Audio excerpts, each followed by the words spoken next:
Expert. Bonjour à toutes et à tous, heureuse de vous retrouver. Bonjour Gilles Gansman. Bonjour Valérie. Bonjour Félix Mathieu. Bonjour Valérie, bonjour tout le monde. Nos auditeurs s'inquiétaient hier. Oui, je ne sais pas si on vous a dit que nos auditeurs... Non, je suis sérieux, on l'a dit à l'antenne. Nos auditeurs se demandaient où vous étiez passé. Voilà, j'avais pris quelques jours de repos. Voilà, ça arrive. Alain Bentelila, bonjour, merci d'être avec nous. Alain Bentelila, vous êtes quelqu'un d'extrêmement important. Oui, professeur de linguistique. Vous êtes spécialiste de l'enseignement. Ça fait des années qu'on se connaît, des années que vous alertez sur le danger de la perte du langage, enfin de la compréhension du langage. C'est ce que raconte votre livre. Demain, la barbarie, parents et instits, même combat. Des millions d'illettrés aujourd'hui. Une situation qui nous concerne tous. On va en parler avec vous. Si vous êtes parents, si vous constatez que vos enfants ou si vous êtes grands-parents, c'est vrai que vous êtes assez nombreux à nous écouter aussi, que vos enfants, vos petits-enfants ont de plus en plus de mal à comprendre, à déchiffrer des textes. Appelez-nous 0826 300 300. Vous proposez des solutions, Alain Bentelila, parce que la perte du langage, la perte de la compréhension de texte, eh bien, elle est source de violence. On va en parler avec vous. C'est ce titre. Demain, la barbarie. Vous allez nous faire un point sur le sujet également, Félix Mathieu. Et puis, dans les débats, eh bien, nous reviendrons sur la mort de Quentin. On peut peut-être même faire un lien. Quand il n'y a pas de parole. On n'est pas loin. On n'est pas loin. Les coups portent. Quand il n'y a pas de parole, la violence prend le dessus. Les conséquences politiques, LFI qui continue de soutenir la jeune garde. Et puis peu de réactions à gauche. Où est passé Olivier Faure? On en parlera avec vous également. Lire, écrire, une base, évidemment. Base, ça semble une évidence. Pourtant, le constat est plutôt inquiétant, Félix Mathieu. Oui, on a près de 40% des élèves en 6e qui n'ont pas le niveau requis pour l'arrivée au collège. 120 mots par minute, c'est le niveau estimé pour la lecture. Par exemple, pour avoir une lecture estimée comme étant plutôt fluide, plutôt naturelle, 120 mots par minute, ça fait à peu près donc 2 mots par seconde si vous comptez bien. Et aux dernières évaluations d'entrée en 6e, donc celle de septembre dernier, eh bien seulement 61% des élèves avaient ce niveau requis en lecture pour le niveau d'entrée en 6e. L'éducation nationale, elle, voit le verre plutôt à moitié plein, plutôt positif, puisque c'est un résultat sur le test de lecture qui est meilleur que quand ça avait été mis en place ces tests il y a 5 ans. À la rentrée 2021, on était alors à seulement 53% des élèves qui avaient ce niveau jugé satisfaisant en lecture fluide à la rentrée 2021. Donc ça progresse un peu, semble-t-il. Il n'empêche, ça fait quand même 39% d'élèves de 6e pas au niveau. Au-delà d'ailleurs de ces élèves qui n'ont pas le niveau donc assez fluide en lecture pour le niveau requis d'entrée au collège, il y a même en 6e, en arrivant en 6e, près d'un collégien sur 5 tout de même qui n'a pas le niveau CE2 en lecture. On parle là d'atteindre les 90 mots lus par minute. 17% des 6e bloquent trop sur les mots pour lire à ce rythme estimé comme étant celui d'un élève de CE2. Et alors, donc c'est évidemment là-dessus qu'on va revenir avec vous, Alain Bentelila. C'est un constat que vous faites aujourd'hui. Juste une précision. Des millions d'illettrés. Ce que j'ai redécouvert dans votre livre, c'est que l'illettrisme, c'est pas l'analphabétisme. Non. C'est important parce que l'illettrisme, on a l'impression que c'est dans le langage courant, que c'est quelqu'un qui ne sait pas lire, qui ne déchiffre pas. Or, c'est pas ça du tout. Un illettré, c'est quelqu'un qui ne sait pas se servir de la lecture et de l'écriture dans les actes les plus simples et les plus nécessaires de la vie quotidienne. Un analphabète, c'est quelqu'un qui est incapable de déchiffrer un mot relativement simple, par exemple solferino, sans parler de sens. Un analphabète est hors l'écrit.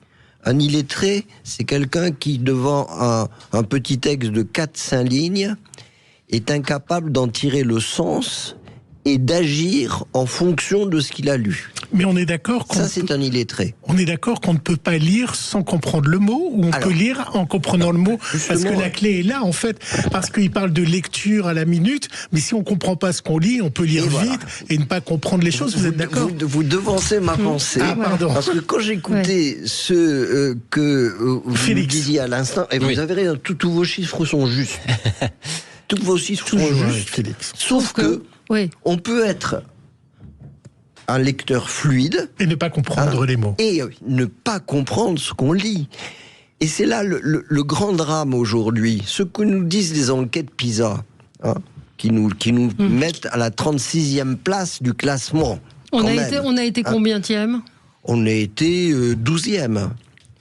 Et année après année, nous descendons dans le classement PISA, mais nous descendons dans cette capacité de comprendre un texte, c'est-à-dire d'en faire quelque chose dont on peut se servir pour changer un peu le monde, comprendre un peu le monde. Et la vraie question, elle est là. C'est que l'école aujourd'hui, après 40 ans, où on a dit... Il n'y a pas de problème, c'est pas la peine d'apprendre à déchiffrer. Ils vont comprendre tout de suite. Et donc, les correspondances entre lettres et sons étaient abandonnées pendant 40 ans. Et le pendule, comme toujours, est passé de l'autre côté, et là, on ne fait plus que du déchiffrage et de l'affluence. Des listes de mots, ce que vous disiez. Oui, ça veut dire qu'on peut lire sans penser à ce qu'on est en train de lire, en fait. Mais absolument. Vous déchiffrez, c'est-à-dire que vous donnez les bons bruits correspondant aux listes de mots que vous avez. Et vous avez 120 mots minute, 125. Et alors, c'est pas parce qu'un enfant lit 120 mots à la minute, alors il vaut mieux qu'il ait une lecture rapide. Mais si on ne lui a pas appris à comprendre, c'est-à-dire... Alors, qu'est-ce que c'est comprendre ? En 2 mots, qu'est-ce que c'est comprendre ? Vraiment, je vais être court. Comprendre, c'est à la fois être capable d'être très précis, c'est-à-dire de ne pas de lire véritablement, d'identifier les mots qui sont effectivement dans le texte, de bien les mettre ensemble parce qu'il y a des liens grammaticaux, et en même temps apprendre à faire œuvre d'imagination, c'est-à-dire de se faire des images dans sa tête. Est-ce qu'à notre époque, c'est important de savoir qu'est-ce qu'une allégorie ? Je vous dirais, à n'importe quelle époque, il est important de savoir ce que c'est qu'une allégorie. Il est important de savoir... oui, je pense que c'est important, mais pas au cours préparatoire. Oui. Mais au fur et à mesure qu'on va avancer, on va la littérature, si vous voulez, quelque chose qu'on va donner aux enfants. Mais ce que vous racontez au tout début du livre, c'est que vous racontez à des enfants un tout petit texte, très simple, et qu'on leur demande de répéter, de raconter ce qu'ils viennent de lire ou d'entendre, et en fait, tout est dans le désordre. Tout est dans le désordre, et c'est-à-dire qu'ils ont retenu des mots... Aucune image ne se fait dans leur... Regarde, nous lisons tous les 4, nous lisons le même texte, la même histoire. Chacun va se faire des images particulières. C'est le génie de la lecture, c'est que nous lisons le même texte et que les images que nous nous faisons sont différentes. Mais pour autant, elles ont à voir puisque nous avons lu le même texte. Et donc là, si vous voulez, la question qui est la question de comment est-ce qu'on comprend, comment on apprend à comprendre. Vous disiez tout à l'heure en 6e, un grand nombre d'enfants n'arrivent pas. Qu'est-ce qu'ils n'arrivent pas à faire ? En 6e, ils arrivent et tout d'un coup, ils rentrent dans les disciplines, les maths, l'histoire. Ils ont des profs différents. Et ils ne savent pas lire un énoncé de mathématiques, ils ne savent pas lire un résumé d'histoire, ils ne savent pas regarder une carte de géographie, ils ne savent pas lire une courbe, ils ne savent pas lire un texte de littérature.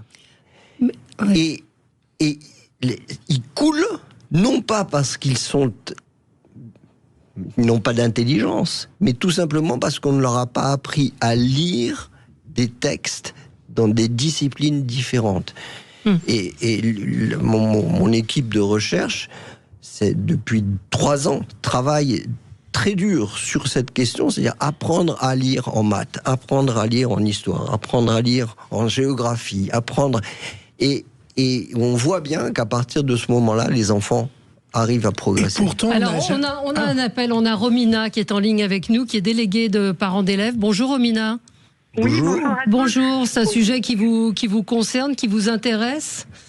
Oui, effectivement, c'est un sujet qui m'intéresse parce que c'est quand même, il s'agit de l'avenir de nos enfants.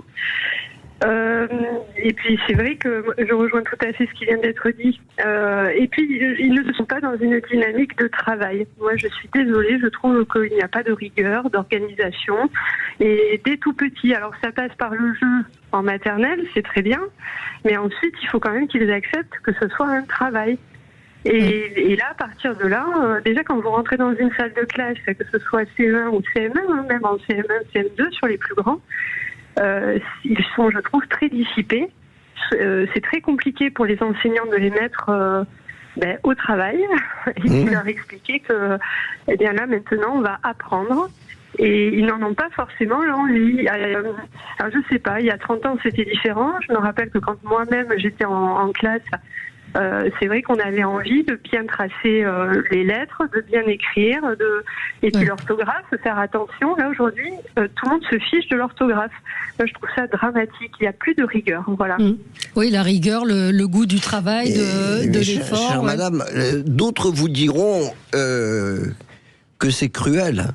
D'obliger un enfant à la rigueur. Parce qu'il y a tout un chapitre. Vraiment, je conseille aux parents de lire ce livre parce que c'est comment on en est arrivé là. Moi, je voudrais qu'on parle aussi. Merci en tout cas de nous avoir appelé, Romina. Et je voudrais qu'on parle. C'est très important. Bien sûr. Vous allez peut-être réagir à ce qu'elle vient de dire et puis parler des conséquences. Parce que savoir lire, écrire, et comprendre, ça implique aussi la réflexion, d'avoir une pensée à soi. Or, vous racontez aussi dans le livre qu'aujourd'hui, on vous dit, j'y étais pas, t'y étais pas. Donc, on ne sait, on peut pas. Il y a un refus C'est-à-dire, aujourd'hui, on vit une dictature de l'image. C'est l'image qui compte. Tu prends l'écran, tu vois, et pardon, je te tutoie, mais on se connaît depuis tellement longtemps. On prend un écran, qu'est-ce qu'on a? Des images. Qu'est-ce qu'on fait? On clique pour dire cette image est merveilleuse. Regarde-la, et toi, elle devient virale. Et une fois qu'elle est virale, on a remporté une victoire. Mais l'image tue la rigueur de la lecture d'un texte, la question de la critique qu'on peut porter sur tel ou tel texte, et cette emprise donc il y a l'image qui empêche qui empêche finalement, si tu veux, le véritable échange, et à partir de ce moment-là, effectivement, on se trouve dans une situation terrible. On va y revenir. 0826 300 300. Merci à Romina. Puis effectivement, ce sens de l'effort aussi, on pourra en reparler. À tout de suite.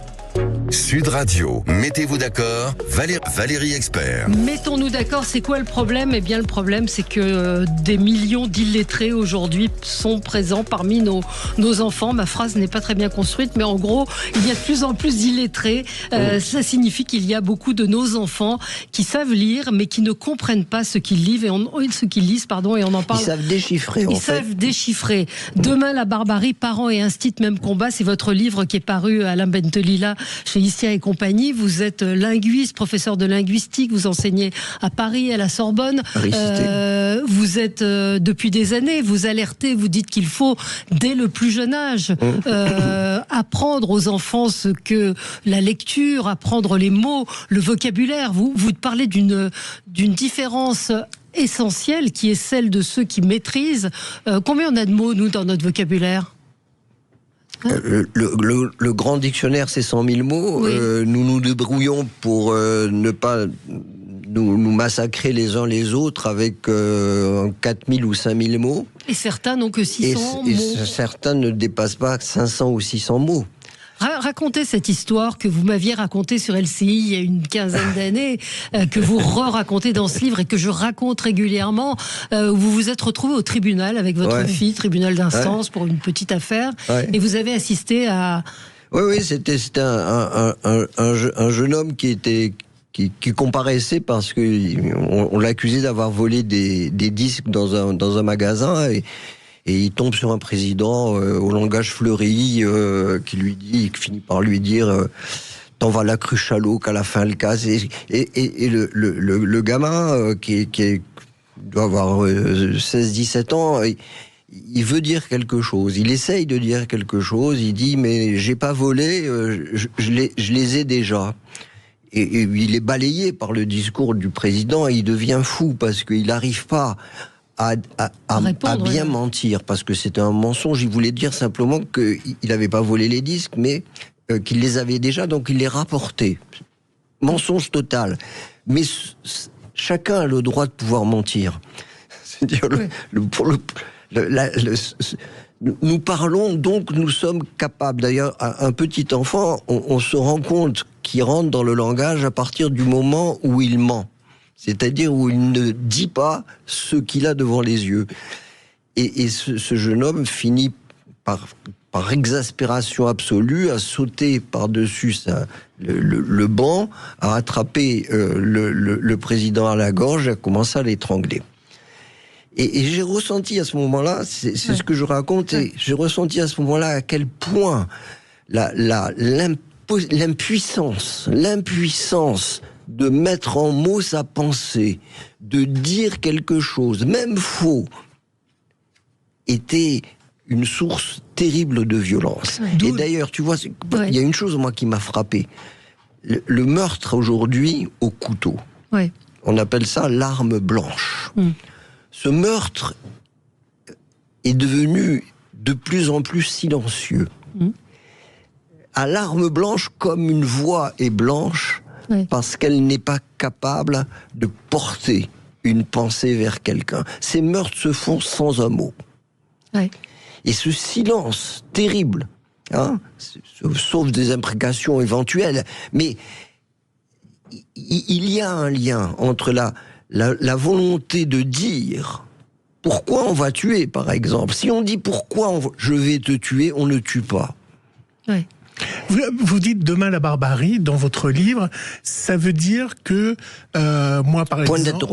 Point d'interrogation. Ça veut dire que si j'ai du langage, je peux dialoguer avec Félix et on n'en arrivera pas aux mains. Ouais. Mais si je ne peux pas dialoguer, à un moment, si on a un conflit avec Félix, on en arrivera aux mains. Mais où vous situez l'intelligence dans ça? Parce qu'il y a aussi une autre intelligence qui nous empêche de frapper. Et c'est pas lié forcément au vocabulaire ou frapper, massacrer, tuer, c'est le désespoir de ne pas être capable de laisser une trace de soi-même sur l'intelligence d'un autre, et donc de se dire de moi il ne restera rien, et s'il ne reste rien, alors ma marque sera la marque du massacre ou du suicide. C'est-à-dire que cette idée finalement, qu'est-ce que c'est que la parole et l'écriture, c'est quoi? C'est ce qu'a inventé l'homme, c'est la plus belle chose que l'homme ait inventée pour répondre à l'absurdité de sa fin prochaine. Il sait qu'il va mourir et il dit, si j'écris quelque chose, quelqu'un le recueillera. Il y aura une trace. Voilà. Quand la trace est interdite, alors on devient fou. On devient furieux et on se dit, vous allez voir la trace que je vais laisser. Mais vous n'êtes pas un peu désespéré parfois parce que vous proposez... C'est une désespérance absolue. Mais vous, Alain Bentelila, qui depuis des années vous battez pour qu'on privilégie la lecture, pour qu'on privilégie la compréhension, et vous proposez des solutions. Vous dites il faut métamorphoser l'école, mais moi je suis très pessimiste. Vous dites en sous-titre une situation qui nous concerne toutes, parents et instituts, mais les parents sont dépassés parfois aujourd'hui. Souvent. Et les instituts aujourd'hui, parlons-en, et je ne leur jette pas la pierre, mais on voit bien que le niveau a baissé aujourd'hui, qu'on accepte à 7 sur 20 des enseignants aujourd'hui, donc qui ne sont plus formés. On recrute des enseignants après un quart d'heure d'entretien. Un quart d'heure, et on les met devant des élèves. Mais oui, mais donc voilà, comment on fait ? Comment on va faire ? Qu'est-ce qui peut améliorer les choses ? Alors, vous donnez des pistes, mais le livre aujourd'hui n'existe plus. Vous allez chez des gens, quand vous êtes invité à dîner, vous remarquez souvent que parfois il n'y a pas un livre dans les maisons. Bien sûr, c'est vrai. Donc le livre aujourd'hui... Je vais te donner un exemple qui est ma bouée de sauvetage et mon ballon d'oxygène, si j'ose dire. On a depuis 2 ans monté une opération qui s'appelle la reconquête de l'écrit. Aujourd'hui, cette année, dans 90 classes, 4 académies, 90 classes, on met les enfants en situation de pouvoir écrire de façon collaborative des histoires, des récits de plus de 20 pages. En REP+. Oui, donc dans des zones défavorisées. Quand on a proposé ça aux instituts, ils nous ont dit, non, mais vous rigolez, ils alignent pas 2 mots, vous voulez que... On leur a dit, allons-y, essayons. Et ces enfants qu'on a nourris, on les a nourris toute l'année de textes dits fondateurs, tu vois. On les a fait discuter sur ces textes fondateurs. On leur a donné les lexiques qu'il fallait parce qu'ils n'en avaient pas. On leur a dit ce que c'était que un schéma narratif. Et ils se sont mis à écrire. Et ils ont écrit des récits absolument formidables. Donc, pour moi, c'est mon espérance. Je me dis que l'écriture, la lecture, ça n'est pas... c'est pour tout le monde. On n'est pas exclu parce qu'on vient d'ailleurs. On n'est pas exclu parce que on a des parents qui ne manient pas la langue de façon pas particulière. On peut arriver, mais il faut cette volonté, il faut croire, il faut savoir que la machine ne nous remplacera jamais. Mais c'est ce que j'allais vous dire. Mais comme vous êtes brillant, je vais jouer l'avocat du diable. Le langage et les jeunes vont peut-être évoluer. Et c'est peut-être une autre génération qui ne lira pas, mais qu'on verra des SMS, qui mettra des vocaux, qui prendra plutôt la parole. Moi, je ne parle pas autant de Molière. Si vous me dites diantre, bon, je sais ce que ça veut dire, mais tout le langage de Molière a disparu. Même si maintenant c'est bien de le comprendre. Vous comprenez ce que je veux dire? Peut-être il va avoir une évolution. Mais vous je joue l'avocat du diable, je l'ai dit. Je comprends ce que vous voulez dire, mais le SMS, ça n'est pas l'écriture et le manque d'orthographe qui m'ennuie. C'est le fait que ça soit retréci. C'est-à-dire que c'est du retréci. Hein, on n'a pas plus de 40 à 50 signes, espace compris, et qu'en 40 ou 50 signes, on ne met pas en ordre une pensée. Et donc, on ne peut pas imaginer un monde où les gens ne vont pas arriver à argumenter, à raconter. Nous sommes les gens des peuples du récit. Nous avons grandi dans le récit. Et par conséquent, ce retrécissement est quelque chose d'absolument terrible. Et jamais ChatGPT ne remplacera cela. Hein? Il prétend quoi? Il prétend écrire pour nous. Il prétend écrire pour nous. Et des gens disent, oh, quelle chance, c'est formidable, on va gagner du temps. Mais quel temps? Et pourquoi faire? Et ça ne pallie pas non plus la problématique de la réflexion. Absolument. C'est-à-dire de changer ce que vous dites, le perçu.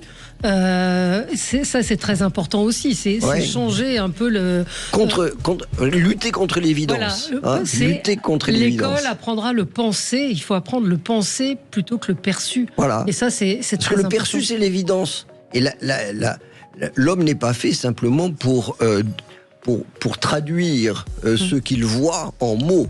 Je dis à mes étudiants, quand je commence mon cours magistral, je dis à mes étudiants, vous savez, en venant, j'ai vu un chou qui mangeait une chèvre. Regarde, il est malade ce mec, qu'est-ce qu'il raconte? Et à un moment donné, qui me dit, mais monsieur, en général, c'est les chèvres qui mangent les choux. Je dis, vous avez parfaitement raison, mais c'est le génie de la langue, que de pouvoir faire passer dans la tête d'un autre cette image que jamais ses yeux ne verront et que jamais vos yeux ne verront. Le chou a mangé la chèvre. Ouais, parce que vous racontez aussi l'histoire de la chèvre de Monsieur Seguin. La chèvre de Monsieur Seguin, tu vois, où je finis en disant... et la chèvre a mangé le loup. Et la chèvre finit par dévorer le loup.